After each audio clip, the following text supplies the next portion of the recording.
Get the podium up there too. My speaker notes didn't print this morning.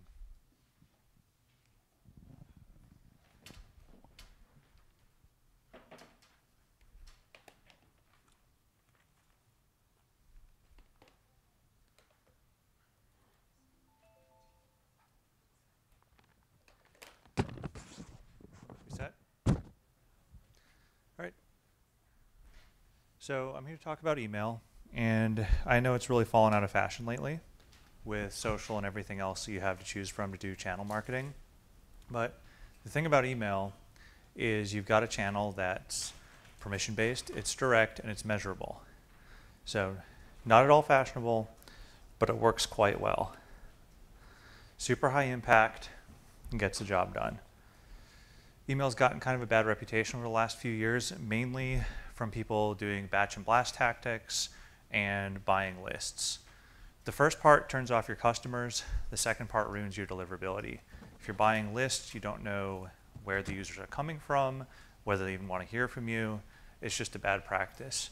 And even to this day, I'm still fielding questions about it all the time. People will come to me and say, well, why can't I buy a list to bootstrap my email marketing? And the fact is, it just doesn't do anything for you. It'll ruin your deliverability, kills your business. The other part about both of those tactics, neither of them addresses the ultimate segment that we're after, which is the customer of one. You want to give one customer exactly what kind of content they want when they need it. And that's, the end goal of all the segmentation work that we've ever done. So we've replaced the newsletter conceptually with this thing called Lifecycle marketing, which I'm sure most of you have heard of at this point. And it's really about the relationship that you have with your customer.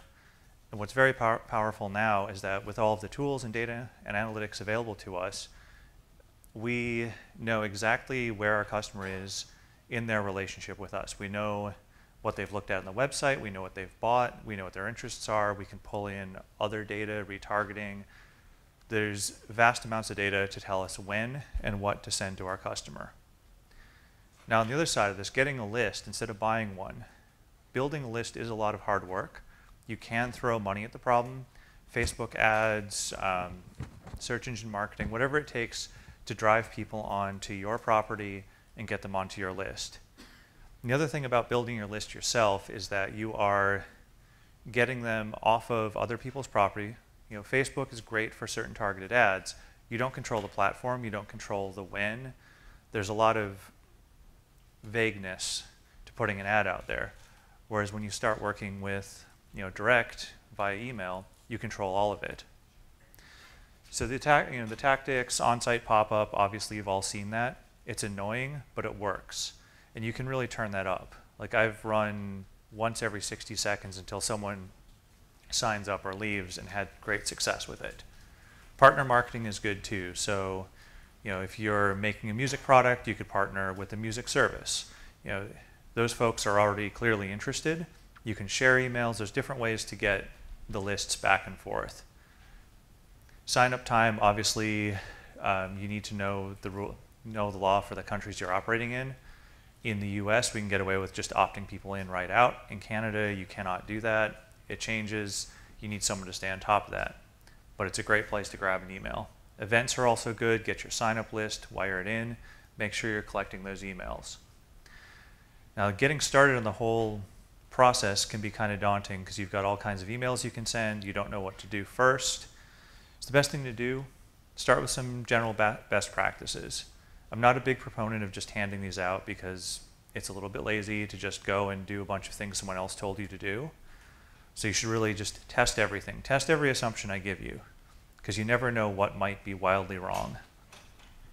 Unsubscribe rates are clutch. You need to keep an eye on those. Those are one of your first indicators of trouble. If you see them starting to spike, you know you're doing something terribly wrong. Pre-headers, I still to this day see people miss those out, and those are those little snippets of text after the subject line. So if you look in your email preview, you see subject line, and then there's a little bit of text saying something more specific about the email. And people will frequently miss that out, and you'll just see either a chunk of HTML or something else not relevant to getting the message opened or read. So keep an eye on that. And the last one, cull your list. Keep it trim. Get rid of people who are not engaged with your emails, who aren't opening, who aren't clicking. Don't delete them, just put them in a bucket you don't send to. Because every time you send out an email that's not getting opened, that's somebody who could unsubscribe. It's somebody whose email address might have been sold and is now part of a spam trap. Either way, get them out of there. They're of no value to you. Other quick wins: personalize the subject lines. It's a lot more powerful to have someone come up to me and say, "Jeremy, there's a sale today," instead of just "sale today." Simplicity is very good too. With the exception of certain email campaigns, the company Huckberry is one very big exception to this. You want to keep your emails very simple, usually a header image, maybe a secondary image, a little bit of text delivering your value proposition, and a simple call to action. Keep it clean. I discovered this one years ago by accident. I was with a company where we were sending big, complicated emails with lots of calls to action. One day I didn't have time to build out a full email and inadvertently just sent a picture of a product with a buy now link on it, and we did way better with that than anything we had done in the past. So, valuable lesson learned there. Then send times. This is not set in stone, but typically Tuesday, Wednesday, Thursday in the morning seems to be the best for business to business. Retail, wildly variable. I have audiences that do really well on Saturday and Sunday. I have Monday morning audiences. You have to test to your audience. And start small with what you're doing too. So the checkout loop is a great place to jump in and start playing around with your audience. And it looks kind of like this. You walk through your e-commerce experience or your sign-up experience. You get to the point where your user's ready to buy. They have something in the cart or a service they're about to purchase, and one of two things is going to happen. They're going to buy it or they're not. And if they do buy it, you still have an opportunity to reach out in the future. You can inquire about how's your purchase. Do you have questions about your purchase? Things that can inform your product as well. So you can take this and loop it back to your product team and say, hey, these things could be improved. If you have a referral program or a loyalty program, you can reinforce it here. Some real world examples on this. So in addition to working for Yammer, I run a men's clothing store, and we have an online presence soon. And so one of the follow-ups I've built is highly segmented and highly targeted. It goes like this: if somebody buys a pair of leather shoes, in a month, send them another email reminding them to buy leather care.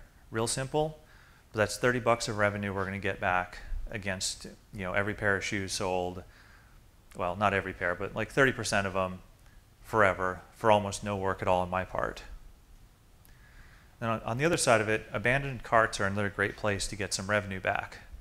I've seen some really good returns on this. The most powerful thing I've seen is one of my coworkers actually got the job because of this, showed us a little presentation in there. There was one slide where he mentioned how you send it, now Hightail, one email had brought $1.2 million back to the company yearly, just by simply sending out a reminder that you'd left your cart and maybe you'd like to go ahead and make the purchase. And this email up here is the one that he tested his way to, and it's pretty simple. It's someone abandoned the cart, you give them 14 days free trial. Doesn't really cost the company much, and this led to a pretty big bump in monthly bookings, which led to a very large bump in yearly bookings. Very simple, and it makes money. Now on the other side of things, when you're just talking to sign up for a product and you're not doing e-commerce or anything like that, there's the drip campaign. Everyone's seen the basic form. You sign up, you get a welcome email, maybe get a couple follow-ups. Not very sophisticated. It does move the needle a little bit. But if you dig in and you get something like this that's a lot more action-driven, you can really start to see some gains. So rather than just saying, schedule this bunch of emails to happen to any user who signs up, you start figuring out what actions move the needle. So then you got to go to your data guys and say, hey, data team, what moves the needle for us, and when does that action have to happen? And that's where you start testing.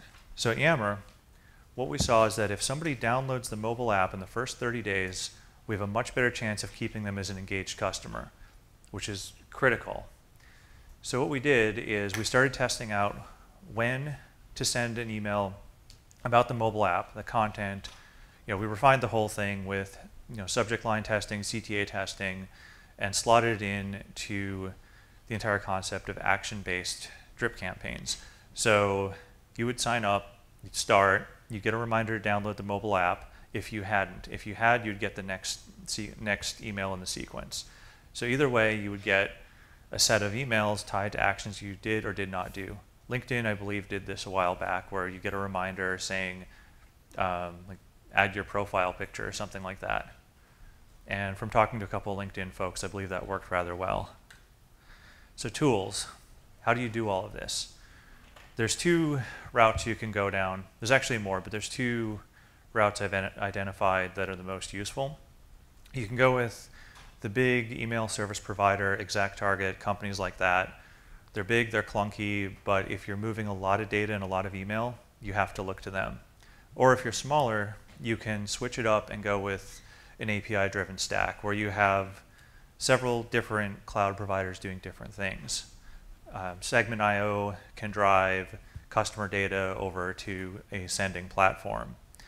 So for a practical example, let's say that I'm running email for Airbnb, which means I have a huge amount of transactional emails that have to go out. If you've ever gotten an Airbnb, you get like 6 emails or something. Now, every single one of those emails needs to be translated into the native language of the recipient, and you've got market and user. It's pretty complicated. The problem decomposes pretty easily though, because you just need a template to put all your content in. You need a place to get all that content, to put it into the template, and a way to identify which content to who, when. So in a giant marketing automation system or email service provider, the way it typically works is you dump all of your user data in all the time, one way or another, API, or even in some other dumb pipeline ways like SFTP. You query that data with an automation or some other logic-based action, and that kind of tells you who should get the email.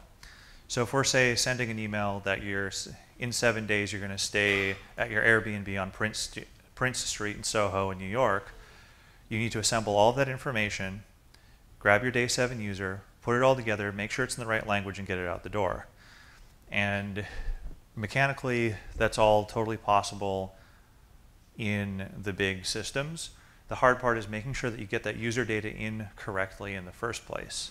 That's where you have to really focus your attention, is making sure you're getting the right users in there.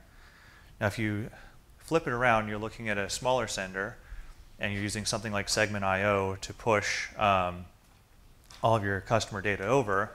It's more like, what is one user doing in their relationship with us? So when that one user hits their threshold, so 7 days out from their stay, you would assemble the content within the product, pass it all out through Segment.io, or have your sending software, whatever you're using, reach into whatever content bucket you've got, pull it together, get it out the door. This part of the process can get very deep and is well beyond the scope of just an overview, but it's key to worry about managing the customer data first when you're doing it. So next question is, what should I do? Like, what do I do with my company? How do I make this work for me? And the advice I give everyone is worry about enabling your marketers to move quickly without having to involve product or engineering. Both your marketers and your product and engineering team are going to thank you for that, because you're going to take the drag off of product, and you're going to let the marketers move very quickly and run tests and figure out what works. So the more you can do to decouple any logic, any data passing, get that out of product in any way you can, you're going to speed things up. And staffing this is entirely another issue. So you've got to find somebody who both has driven an email platform, has some kind of technical background, and also has the marketing knowledge to know what they're doing with all this data that you're pushing around. I typically give preference when I'm hiring towards people who have strong technical backgrounds over anything, with a little bit of preference then for marketing knowledge and platform experience. Honestly, they're all the same. They're all kind of hard to work with. It's true. I mean, I've driven like 5 of them. They're all terrible. So that's the high-level overview. Questions? So what do you think about Salesforce and or vertical response? I'm not sure that they Well, Salesforce is Salesforce automation, so that's more pre-sales. The integration with vertical response, I've used it. You can pass a few fields in. That's all a data plumbing question.